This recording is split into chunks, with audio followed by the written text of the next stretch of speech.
que faltava? Esse nome nunca fez tanto sentido. Não sei por que eu ainda não tinha feito um vídeo sobre esse episódio, que pra mim é uma verdadeira obra-prima dentro de Hora de Aventura.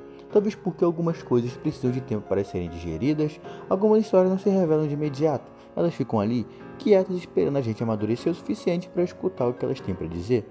E numa daquelas madrugadas silenciosas, em que a mente começa a filosofar sozinha e o peito parece mais cheio do passado do que de sono, me peguei pensando, e se eu escrevesse sobre tudo que esse episódio carrega? Sobre a música, os símbolos, os silêncios, sobre o que está por trás daquilo que parece só mais uma aventura no mundo de Yu. E aqui estou eu. O que faltava é o episódio 10 da terceira temporada. Ele já começa com um detalhe que diz muito. Finn, apaixonado, brincando com o caixa da Becerra Jujuba. Uma imagem delicada, cheia de ternura, mas também de apego, de idealização e uma espécie de projeção do amor naquilo que ele imagina ser o amor. Ele procura os amigos como quem procura a parte de si mesmo, espalhados nos outros, querendo se sentir completo.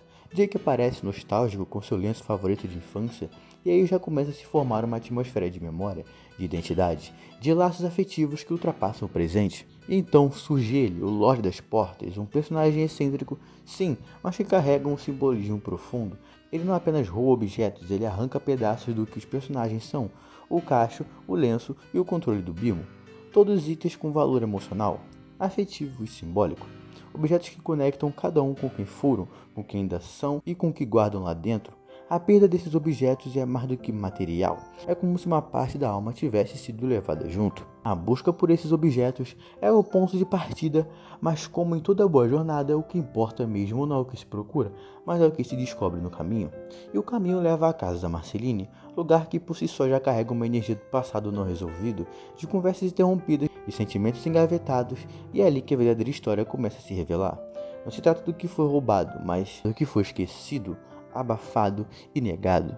A porta mágica exige uma música de uma verdadeira banda para ser aberta, e isso abre espaço para uma pergunta poderosa: o que faz uma banda ser verdadeira? Talvez seja o fato de que, apesar das diferenças, há uma conexão sincera.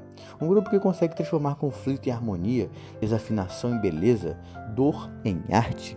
Marceline começa a tocar. É como se cada nota que saísse do baixo fosse também um grito preso na garganta. A tensão cresce entre acordes e olhares que evitam se encontrar de verdade. A música, Sou Seu Problema, nasce não apenas como canção, mas como manifesto emocional. É um desabafo, um acerto de contas disfarçado de performance. Marceline canta com raiva, com tristeza, com vulnerabilidade. Cada verso é uma ferida aberta. Desculpe-me por existir. Não é só uma frase dramática, é o reflexo de quem se sentiu por muito tempo deslocada, invisível e mal interpretada. Uma pessoa que amou, mas que também se machucou tentando caber em um lugar que nunca foi feito para ela. Do outro lado, temos a princesa Jujuba, sempre racional, sempre metódica, sempre tentando resolver com a lógica que só pode ser resolvido com o coração. Ela tenta manter o controle, tenta manter a imagem, mas aos poucos a verdade escapa pelas entrelinhas. A tentativa de ser perfeita falha, e quando falha, o que resta é a verdade crua. O espelho entre as duas se quebra, ou talvez finalmente se torna nítido. Uma vê na outra o reflexo daquilo que ainda dói, daquilo que nunca foi dito com todas as letras. E é aí que entendemos, esse episódio não é sobre mágoas do presente, é sobre feridas antigas que nunca cicatrizaram. Finn, sempre em busca de sentido, de união, de pertencimento, percebe o impasse, e é nesse momento que ele faz o que sabe fazer. De melhor, traz todo mundo de volta ao essencial. Ele canta, mas não canta para ser o herói. Ele canta com simplicidade, com afeto, com verdade. E é essa sinceridade que reconecta todos.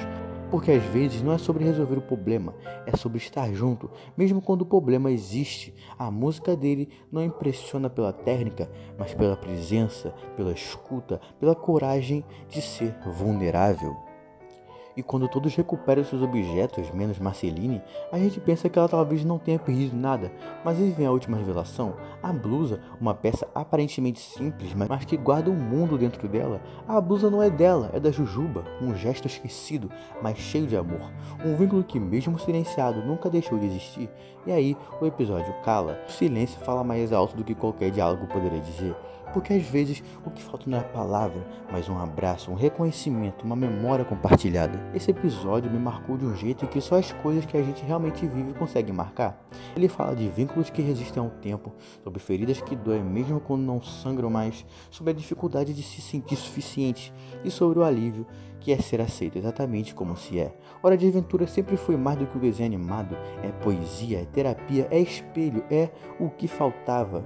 E o que faltava é talvez um dos episódios mais humanos de toda a série. Escrever esse roteiro foi como revisitar partes minhas que nem eu lembrava que estavam lá.